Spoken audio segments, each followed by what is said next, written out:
சென்னை ராமாபுரத்தில் மழைநீர் வடிகால் பணியில் ஈடுபட்டிருந்த பொழுது சுவர் விழுந்து ஊழியர் ஒருவர் பலியாக இருக்கிறார். அண்மை செய்தியாக பார்த்துக் கொண்டிருக்கிறோம். விவரங்களை செய்தியாளர் சுரேந்தர் வழங்கிட நாம் கேட்கலாம். சுரேந்தர், வணக்கம். என்ன நிகழ்ந்தது? இந்த ஊழியர் தொடர்பான தகவல்களையும் பகிர்ந்துக்கோங்க. வணக்கம்.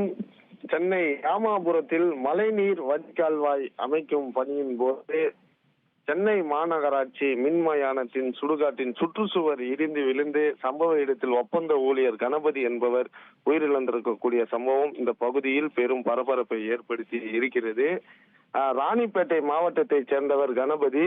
இவர் ஒப்பந்த ஊழியராக கடந்த 2 நாட்களாக இந்த ராமாபுரம் வள்ளலார் நகர் பகுதியில் அமைந்துள்ள சென்னை மாநகராட்சி மயானத்தின் அருகே ஒட்டியுள்ள பகுதியில மழைநீர் வடிகால்வாய் அமைக்கும் பணியில ஈடுபட்டு கொண்டிருந்தார். இந்த நிலையில இன்று காலை அந்த மயானத்தின் அருகே பணியில் ஈடுபட்டு கொண்டிருந்த போது திடீரென மயானத்தின் சுற்றுச்சுவர் அவர் மீது சரிந்து விழுந்திருக்கிறது.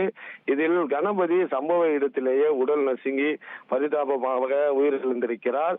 பின்னர் இந்த சம்பவம் குறித்து தகவல் அறிந்து வந்த போலீசார் இறந்த நிலையில் கிடந்த கணபதியின் உடலை மீட்டு பிரேத பரிசோதனைக்காக கீழ்ப்பாக்கம் அரசு மருத்துவமனைக்கு அனுப்பி வைத்திருக்கின்றனர்.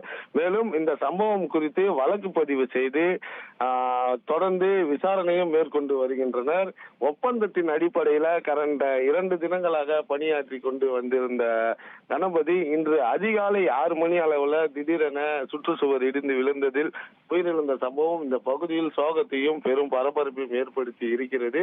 மேலும் இந்த சம்பவம் குறித்து ராமாபுரம் போலீசார் வழக்கு பதித்து தீவிர விசாரணை மேற்கொண்டு வருகின்றனர். உங்களுடைய தகவல்களுக்கு நன்றி சுரேந்தர்.